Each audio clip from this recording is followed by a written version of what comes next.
महोदय, मैं माननीय सदस्य को हृदय से धन्यवाद देना चाहता हूं। उन्होंने प्रधानमंत्री किसान सम्मान निधि के बारे में उपयुक्त सवाल पूछा है। माननीय अध्यक्ष महोदय, हम जानते हैं हमारे देश की आधी आबादी आज भी खेती पर निर्भर है और हमारे किसानों के पास लैंड होल्डिंग काफी कम है। 1 एकड़, 1.5 एकड़, 2 एकड़ के किसान, छोटे छोटे किसान। कई बार जब छोटे किसान को अपनी कृषि संबंधी आवश्यकताओं की पूर्ति के लिए धन की आवश्यकता पड़ती थी तो उनके पास पैसा नहीं होता था। खाद के लिए, बीज के लिए, आदान के लिए 1000-2000 रुपया भी उनको ब्याज पे लेना पड़ता था। प्रधानमंत्री श्रीमान नरेंद्र मोदी जी ने छोटे किसान के इस दर्द को पहचाना और उन्होंने तय किया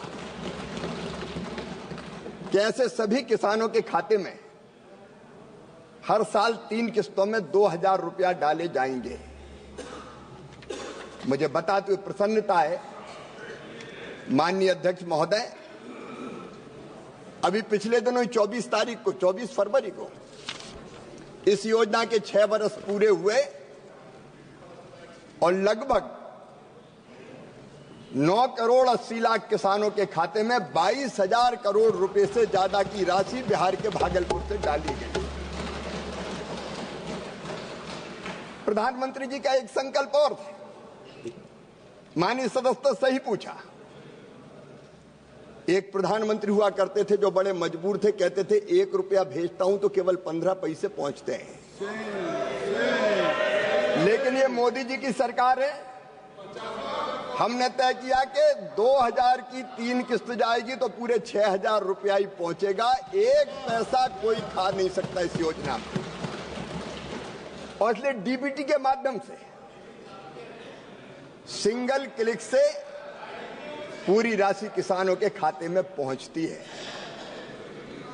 बीच में योजना में कुछ शिकायत आई कि अपात्रों को भी राशि मिल रही है।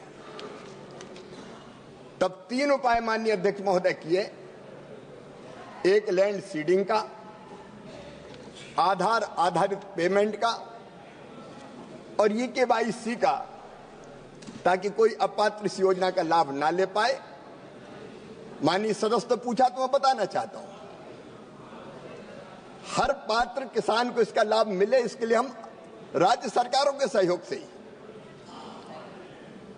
सभी पात्र हितग्राहियों को लाभ देने के लिए अभियान चलाते हैं। विकसित भारत अभियान के दौरान 1 करोड़ पात्र हितग्राही जोड़े गए। बाद में जब इस सरकार के 100 दिन पूरे हुए तब फिर हमने 25 लाख नए नाम जोड़े और स्वच्छता अभियान के दौरान भी लगभग 30 लाख नए नाम जोड़े गए। हम राज्य सरकारों के सहयोग से ही जागरण के अभियान भी चलाते हैं और आज भी मैं सभी राज्य सरकारों से निवेदन करना चाहता हूं, क्योंकि हितग्राहियों की पहचान का प्राइमरी काम राज्य सरकारें करती है। अगर अब भी उनके राज्य में कोई पात्र हितग्राही शेष रह गया हो तो वो तुरंत ऑनलाइन रजिस्ट्रेशन करवाए। एक भी पात्र किसान शेष नहीं बचेगा। सबके खाते में पैसे जाएंगे और किसी पात्र को अगर पहले पैसे नहीं मिले हो और वो पात्र पाया जाएगा EKYC के कारण, आधार सीडिंग के कारण, लैंड सीडिंग के कारण उसकी राशि बंद हुई होगी तो हम पिछली सारी किस्तों का भी भुगतान करेंगे। ये मोदी की गारंटी है, गारंटी को पूरा करने की गारंटी। Honourable member supplementary. வணக்கம். விவசாயிகளின் பெரும்பாலும் தவணைகளை பெறுவதில் தாமதங்கள் எதிர்கொள்கின்றார்கள் அல்லது ஆன்லைன் கட்டண முறையில் சிக்கல் ஏற்படுத்திக் கொள்கின்றார்கள். தமிழ்நாட்டில் குறிப்பாக பின்தங்கிய பகுதிகளில் PM கிஷான் திட்டத்தில் அதிகமாக விவசாயிகளை சேர்ப்பதற்கும் அதன் கவரேஜ் மேம்படுத்துவதற்கும் ஏதேனும் கூடுதல் நடவடிக்கை எடுத்திருக்கின்றீர்களா, பரிசீலனையில் உள்ளதா அல்லது செயல்படுத்தியிருக்கிறீர்களா என்று எனக்கு தெளிவு வேண்டும். ओके, एक तो मैं निवेदन करना चाहूंगा कि जिनके नाम जुड़े हैं भुगतान में कोई देरी नहीं हो रही। क्लिक करते हैं और पैसा 1 घंटे के अंदर खाते में तत्काल पहुंच जाता है कोई पात्र हितग्राही अगर रह गया हो, पात्र किसान रह गया हो, तो मैं फिर निवेदन कर रहा हूं, अगर माननीय सदस्य के राज्य में तमिलनाडु में भी कोई पात्र किसान बचाओ, हम राज्य सरकारों से आग्रह करते हैं वो पोर्टल में अपडेट करें, आवेदन ऑनलाइन कॉमन सर्विस सेंटर से उनका अपलोड कर दे, उनके नाम निश्चित तौर पर जोड़ दिए जाएंगे। अभी तमिलनाडु के पास ही जो मेरी जानकारी है, लगभग ऐसे 14,000 किसान हैं जिनको उनको छानबीन करनी तमिलनाडु की सरकार को, वो छानबीन करके भेज दे, सारे नाम जोड़ दिए जाएंगे। यहां से एक दिन की देरी भी नहीं होगी, ये मैं उनको आश्वस्त करता हूं। और अगर वो चाहें तो तमिलनाडु के लिए हम एक और विशेष अभियान चला सकते हैं पात्र किसानों का नाम जोड़ने के लिए। माननीय अध्यक्ष महोदय, मैं तो स्वयं 2 बार तमिलनाडु गया। एक बार मैं तमिलनाडु गया कृषि विभाग के कामों से, और एक बार गया मैं रूरल डेवलपमेंट के लिए। अब मैं कोई आरोप नहीं लगा रहा, लेकिन दोनों बार ना तो वहां के रूरल डेवलपमेंट मंत्री मेरी बैठक में आए, ना वहां के कृषि मंत्री वहां की बैठक में आए।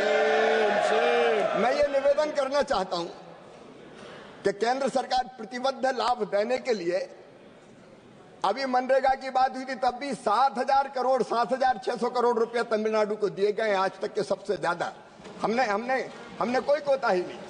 और वैसे ही अगर कृषि विभाग के मामले में कोई नाम शेष है तो वहां के कृषि मंत्री आए या मुझे आप बुला लें, मैं खुद तमिलनाडु चला आऊंगा।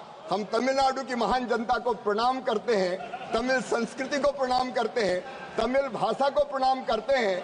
हम सब भारत माँ के लाल, भेदभाव का कहां सवाल, कोई भेद नहीं होगा। हम तमिलनाडु की जनता की, किसानों की विनम्रता से सेवा करेंगे। श्रीमती महिमा कुमारी। धन्यवाद अध्यक्ष महोदय। और मैं राजसमंद की जनता को नमस्कार बोलना चाहूंगी। मेरा कृषि मंत्री जी से सवाल है कि भारत सरकार प्रधानमंत्री योजना के से वंचित किसानों को ध्यान में रखते हुए कितनी बार समतृप्ति अभियान चलाती है?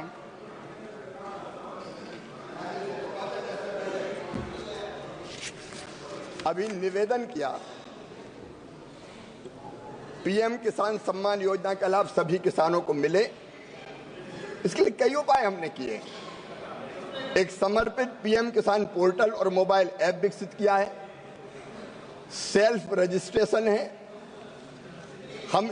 हम उसका ट्रैकिंग भी करते हैं, चेहरे की पहचान आधारित ई-केवाईसी जैसी सेवा ये पोर्टल प्रदान करता है, जिसे जून 2023 में शुरू किया गया। और दूर दराज के इलाके में किसान चेहरे के स्कैन के जरिए भी ई-केवाईसी पूरा कर सकते हैं।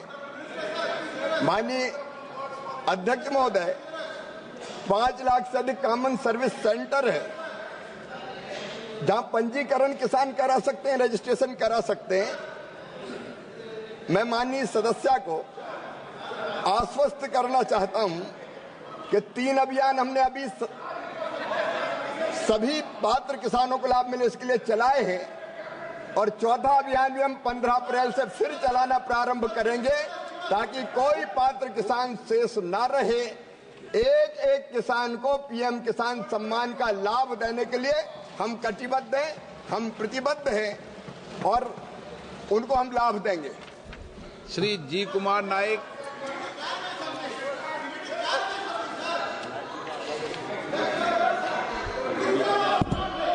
Question number. Thank you, sir. In this very important program for the benefit of the farmers, 2 things are most important, sir. Wait.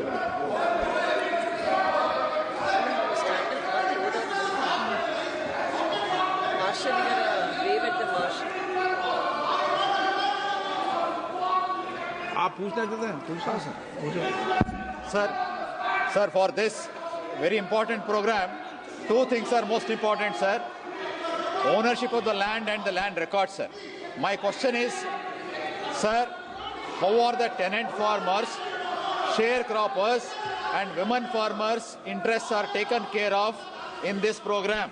This is one, sir. Secondly, sir, as you know, in 2011 census, 144.3 million, that is 55% for agricultural laborers, only 45% were agriculturists, sir.